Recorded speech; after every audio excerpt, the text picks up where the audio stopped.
everyone. Let's start our topic sales mix. Okay, so today we are going to continue with our topic sales mix and we are going to solve another practical question.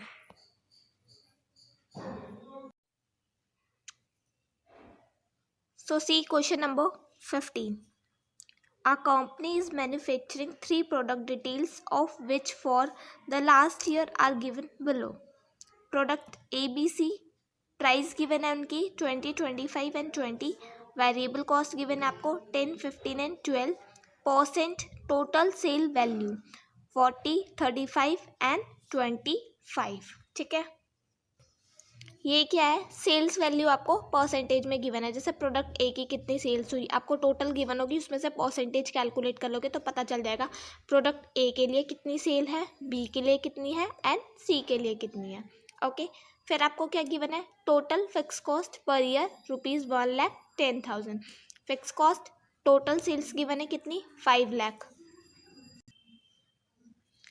You are required to work out the break-even point in rupee sale for each product, assuming that the sales mix is to be rate change. आपको क्या calculate करना है, break-even point किस में, rupees sales में. ठीक है, फिर बी पार्ट देखो. The management has approve the proposal to substitute product C by product D in coming year. The latter product has a selling price of ₹25 with a variable cost of ₹12.50 per unit. The new sales mix of A, B and D is expected to be 50:30:20. Next year, fixed costs are expected to increase by ₹31,000. Total sale is expected to remain ₹5 lakh. You are required to work out the new break-even point in rupee sales and units for each product.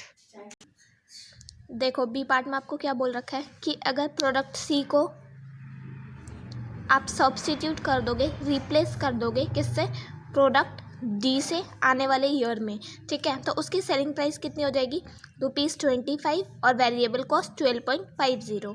ठीक है, तो इसका मतलब क्या हुआ, जैसे आप पहले 3 प्रोडक्ट से सोल्ड आउट कर रहे थे, सपोज करो आप pen, pencil and colour sold कर रहे थे. ठीक है, तो कलर आपका थर्ड प्रोडक्ट है, उसको आप रिप्लेस करना चाहते हो, उसकी जगह आप शॉर्पनर और इरेजर बेचना चाहते हो, सोल्ड आउट करना चाहते हो. ओके, सो वैसे इसमें बोल रखा है 3 प्रोडक्ट थे तो उसमें से हम सी को रिप्लेस करके प्रोडक्ट डी लाना चाहते हैं. ओके, जिसकी सेलिंग प्राइस 25 होगी और वेरिएबल कॉस्ट 12.50 होगा. तो न्यू सेल्स मिक्स की रेशियो क्या होगी, ए बी डी की 50:30:20. ठीक है, और आपका फिक्स कॉस्ट 31,000 से इंक्रीज हो जाएगा और जो सेल्स थी पहले भी 5 लाख थी, है ना, और अभी भी वो कितनी 5 लाख ही रहेगी. तो आपको new break-even point calculate करना है किसमें, रुपीज़ में. ओके, सो देखो आप कैसे करोगे. देखो सबसे पहले आप सेल्स कैलकुलेट करोगे. टोटल सेल्स कितनी थी, 5 लाख, और परसेंटेज ए का कितना था, 40. तो 5 लाख का 40% कितना हो गया, 12 लाख. फिर प्रोडक्ट बी का 5 लाख का 35%, 1,75,000. ऐसे ही आपने सी का निकाल लिया सेल्स, 5 लाख का 25%, 1,25,000. ओके, ये आपको परसेंटेज क्वेश्चन में ही गिवन थी. अब आप क्या निकालोगे, वेरिएबल कॉस्ट निकालोगे. आपने क्या निकाला, अभी सेल्स आपको टोटल गिवन थी, आपने तीनों प्रोडक्ट की निकाली. वेरिएबल कॉस्ट आपको क्वेश्चन में पर यूनिट गिवन है, किसमें, पर यूनिट.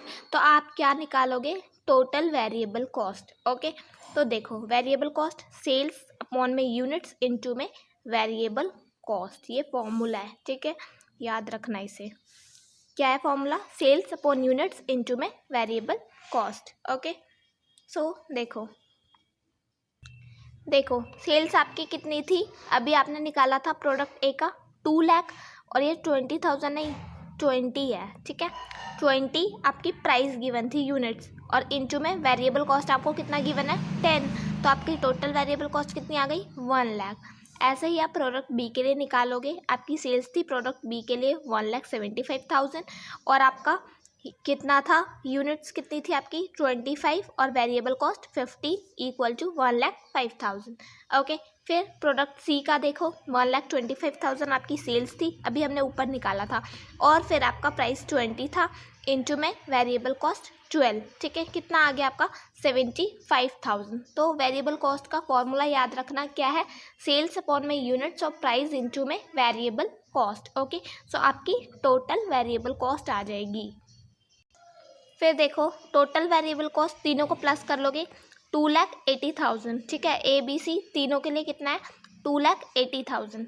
फिर कंट्रीब्यूशन का क्या फॉर्मूला होता है, सेल्स माइनस में वेरिएबल कॉस्ट, सेल्स कितनी थी 5 लाख, वेरिएबल कॉस्ट टोटल कितनी आ गई 2,80,000, तो आपका कंट्रीब्यूशन कितना आ गया 2,20,000, ठीक है।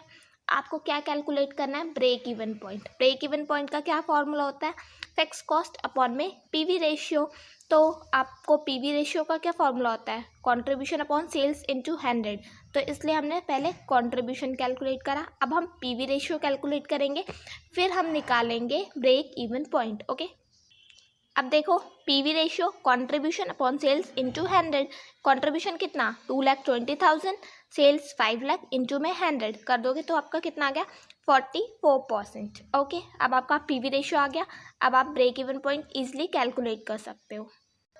देखो break-even point fix cost upon में पीवी रेशियो, फिक्स कॉस्ट आपकी कितनी गिवन थी 1,10,000, पीवी रेशियो आपका निकला 44%, तो 44 इंटू में 100, तो आपका ब्रेक इवन पॉइंट कितना आ गया 2,50,000। ओके, अब देखो 3 प्रोडक्ट है तो मैं तीनों में डिवाइड कर दूंगी, product A B C, total break-even point 2,50,000, percentage कितना था 40, 35 और 25, तो आप परसेंटेज निकाल लोगे तो ए का आपका आ जाएगा 1 लाख, बी का 87,500 और सी का 62,500। ओके, आई होप आपको समझ आ गया होगा, यहाँ तक कुछ भी नहीं था, नॉर्मल जैसे आप करते आए हो। 4th चैप्टर में आपने सीखे थे फॉर्मूले, आपको सेल्स गिवन थी परसेंटेज में, आपने तीनों की सेल्स निकाल ली, आपने वेरिएबल कॉस्ट का फॉर्मूला निकाला वो निकाल लिया, फिर कंट्रीब्यूशन पीवी रेशियो, क्योंकि आपको ब्रेक इवन पॉइंट कैलकुलेट करना था, सिर्फ फॉर्मूला बेस था, आपने फॉर्मूला पुट करा है और आपका हो गया, ठीक है। अब आगे सेकेंड पार्ट करते हैं।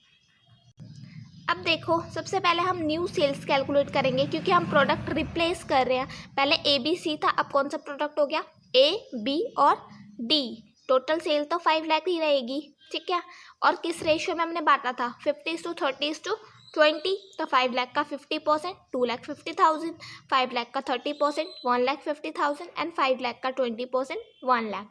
तो ये आपकी तीनों प्रोडक्ट की सेल्स आ गई, ठीक है। अब वेरिएबल कॉस्ट भी चेंज हुआ है, तो अब आप न्यू वेरिएबल कॉस्ट निकालोगे।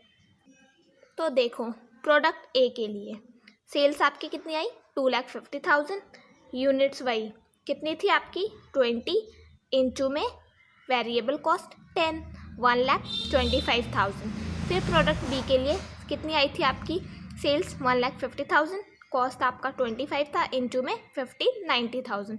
प्रोडक्ट डी के लिए आपकी सेल्स कितनी आई थी 1 लाख आई थी, तो आपने यहाँ पे लिख लिया 1 लाख। फिर आपको क्वेश्चन में स्टेटमेंट में गिवन था कि आपकी सेलिंग प्राइस कितनी हो जाएगी 25, तो यहाँ पे कितना लिया मैंने 25, प्रोडक्ट डी का लिया है मैंने, इंटू में प्रोडक्ट डी के लिए आपको वेरिएबल कॉस्ट कितनी गिवन थी 12.50, डी की वेरिएबल कॉस्ट। ओके, तो कितना आ गया सॉल्व करने पे 50,000, तो आपकी टोटल वेरिएबल कॉस्ट आ जाएगी इन तीनों को प्लस करके। यहाँ तक कुछ भी नहीं है, जैसे आपने फर्स्ट पार्ट में करा है सेम एज इट इज़ मैंने वैसे ही करा है। ओके, आगे आप क्या करोगे कंट्रीब्यूशन कैलकुलेट करोगे, कैसे सेल्स माइनस में वेरिएबल कॉस्ट, सेल्स आपकी 5 लाख की रहेगी, माइनस में वेरिएबल कॉस्ट कितना 2,65,000 अभी निकला था, ठीक है, तो 5 लाख माइनस 2,65,000 कितना आ गया कंट्रीब्यूशन 2,35,000। अब आपने कंट्रीब्यूशन निकाल लिया, तो अब आप पीवी रेशियो निकाल लोगे।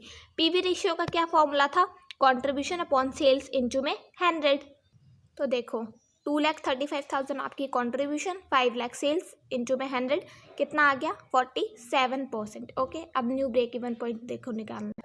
ब्रेक इवन पॉइंट का क्या फॉर्मूला था फिक्स कॉस्ट अपॉन में पीवी रेशियो इंटू 100। अब यहाँ पे फिक्स कॉस्ट आपको क्या बोल रखा था कि 31,000 से क्या हो रहा है इंक्रीज हो रहा है, ठीक है, तो पहले कितना था 1,10,000 था, फिर 1,10,000 था पहले, ठीक है, इतने से बढ़ गया तो टोटल कितना हो गया 1,41,000, ठीक है। पीवी रेशियो अभी आपने निकाला 47%, तो आपकी ब्रेक इवन पॉइंट कितनी आ जाएगी 3 लाख। ओके, अब फिर से उसको डिवाइड कर दोगे, अगर आपको सेल्स में निकालनी थी ब्रेक इवन पॉइंट, ठीक है, तो ये सेल्स में रुपीज़ में आई है, ठीक है। फिर शेयर कैसे डिवाइड कर दोगे, कितना आया ब्रेक इवन पॉइंट, ए का 3 लाख और परसेंटेज गिवन थी 50%, रेशियो गिवन थी ना 50 30 20, फिर बी और प्रोडक्ट कौन सा है, डी है इसमें, उसमें सी था इसमें डी है, 3 लाख 3 लाख 3 लाख रेशियो में बांट दोगे 50 30 और 20, कितना आ गया 1,50,000 90,000 एंड 60,000, ठीक है। और वही अगर आपको यूनिट्स में बोला होता, जैसे इसमें आपको वैल्यूज़ में बोला था तो आपने वैल्यूज़ में बता दिया, ठीक है। और अगर आपको यूनिट्स में बोला होता तो जो रुपीज़ में कितना आया 1,50,000 जो भी आपका आया था, ठीक है, उसको अगर आप डिवाइड कर देते तो आपका आ जाता यूनिट्स में। Okay, thank you.